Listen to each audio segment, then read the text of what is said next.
বিসমিল্লাহির রহমানির রহিম। পরম করুণাময় অসীম দয়ালু আল্লাহর নামে শুরু করছি। সর্বপ্রথম মহান আল্লাহর দরবারে শুকরিয়া আদায় করিতেছি যে মহান আল্লাহ আমাদের আশরাফুল মখলুকাত মানুষ বানিয়ে এই দুনিয়ায় পাঠিয়েছেন।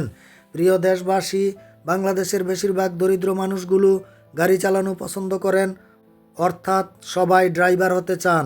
রাস্তাঘাটে যত রকমের পুরাতন ভাঙ্গাচুরা আনভ্যালিড গাড়ি আছে সেইগুলোকে ডিস্ট্রয়েড করে ফেলতে হবে।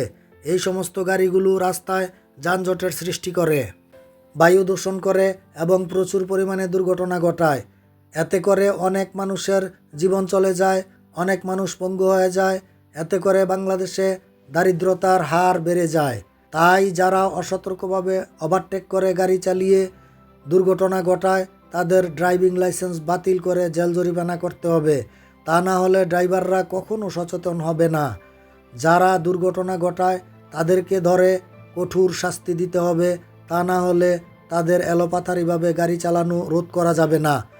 আর জেলখানায় তাদেরকে দিয়ে জেলখানার ভিতরে কৃষিকাজ, খাল বিল খনন করে মাছের চাষ, হাঁস মুরগি গরু ছাগলের খামার বানিয়ে সেখানে বিনা পারিশ্রমিকে কাজ করাতে হবে। তা না হলে বাংলাদেশ থেকে কখনো দুর্নীতি বন্ধ করা যাবে না। কারণ প্রতিটি ক্ষেত্রে ঘুষ দিয়ে দলের প্রভাবে, সরকারের প্রভাবে, বিত্তশালীদের প্রভাবে, উচ্চপদস্থ আমলাদের সুপারিশে সকল দুর্নীতিবাজরা পার পেয়ে যায়। তাই কোনো প্রকার নেগোসিয়েশন ছাড়া সরাসরি দ্রুত বিচারের মাধ্যমে তাদেরকে জেলখানায় প্রেরণ করে জেলখানার ভিতরে কৃষিকাজ করে ফসল উৎপাদন করা, খাল বিল খনন করে মাছের চাষ করা এবং হাঁস মুরগি গরু ছাগলের খামার বানিয়ে সেখানে কাজ করালে ভয়ে এবং লজ্জায় চিরদিনের জন্য খারাপ কাজ করা ছেড়ে দিতে বাধ্য হবে। এই সমস্ত পরিকল্পনাগুলো বাস্তবায়ন করে দেখেন কাজ হয় কিনা। উপহাস করে আমার পরামর্শগুলো উড়িয়ে দিবেন না।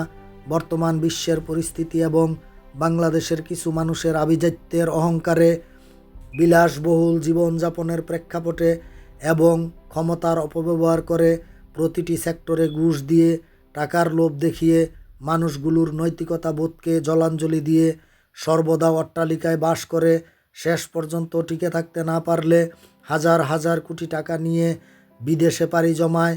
আর কিছু মানুষ দুর্ভাগ্যবশত ধরা খেয়ে জেলখানায় গিয়ে মানুষকে আবার টাকার লোভ দেখিয়ে ঘুষ দিয়ে ভিআইপি রুম নিয়ে জেলখানার ভিতরে জামাইয়া ধরে বিলাসবহুল জীবনযাপন করে।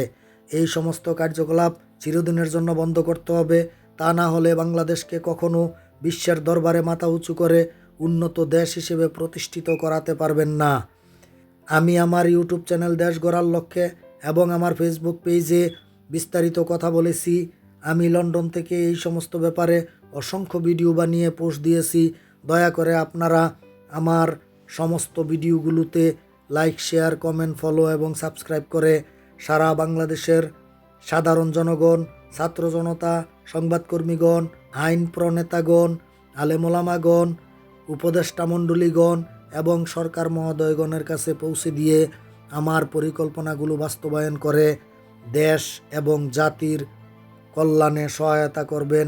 ভুল ত্রুটি হলে ক্ষমা সুন্দর দৃষ্টিতে দেখবেন। ওমা তৌফিকি ইল্লা বিল্লাহ। আসসালামু আলাইকুম ওয়া রাহমাতুল্লাহ।